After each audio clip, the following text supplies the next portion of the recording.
Yo, what's up, guys? I thought it'd be fun to talk about being a daydreamer as an INFP. From for as long as I can remember, I've always been a bit more in the clouds, you could say, than the rest of my peers. And even in social situations like being on a baseball team growing up and a soccer team and being in classes, I always felt that I was operating as a separate entity, still very deeply empathic and sensitive to people and interested in people, but nonetheless detached, nonetheless very, very introspective, unusually interested in my own way of looking at things. And then I grew out of that a deep seated respect for perspectives of others and understanding that we do actually operate as individuals who are capable of entering into different ways of seeing the world. And that's what I love to do. And I truly wonder if my penchant for really being in that state of mind, for daydreaming or living in the clouds, probably in some sense resembles, um, I think, that same kind of interpersonally oriented yet detached state of mind. Because it seems that you can't be entirely immersed in like the conventional kind of norms and be sensitive to the norms of the group and be really well aware of these objective social information while being in that kind of introspective state. But I think they really work intimately together. But yeah, I wanted to bring up in this video that I've spent a lot of my life, I think, allowing my mind to wander quite a bit. I think having a wandering mind is very, very, um, it's just dangerous. It's hard to create order in your life when you allow your mind to wander. There needs to be some kind of discipline, some kind of stability that grounds that process of allowing your mind to wander. But I think that to the dreamer, in some sense, it's necessary. It's literally necessary.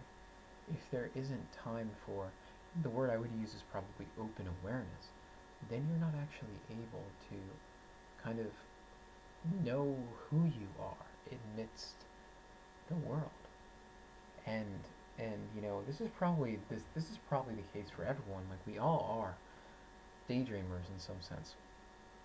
But I think what you see with like the NFP temperament is this extreme.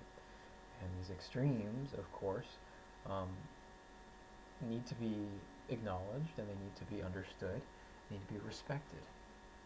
But either way, it's fascinating. I love having a mind that um, so easily builds associations, so easily gets inspired by the newness of things, and I truly believe that I don't I don't miss things. I'm aware, or my awareness truly takes in all the data it can. Like, it's wide available to possibilities, hugely available, and there's something very meaningful in that. It's probably akin to that intuition function. Um, but yeah, my fellow dreamers, I hope that you are able to find a safe space to allow your mind to wander. And it's very important to do that responsibly. It's very important to understand that your mind can go different places if you aren't watching it. In some sense, you have to mindfully allow yourself to dream or wander. And I think that's part of the creative process or the intellectual process. Like, if you're writing, or if you're truly even talking, like in this respect, talking, extroverting, um, it's grounding. It grounds you. So you need to find ways to ground your wandering mind. And I think if you do that, you'll understand that that mind of yours is capable of capable of so much, and there's so much value in that. So, yeah, good luck, best to you, and if you're a dreamer, like the video. If you're a dreamer, stick around, comment, share your dream, share where your mind goes, and have fun with it.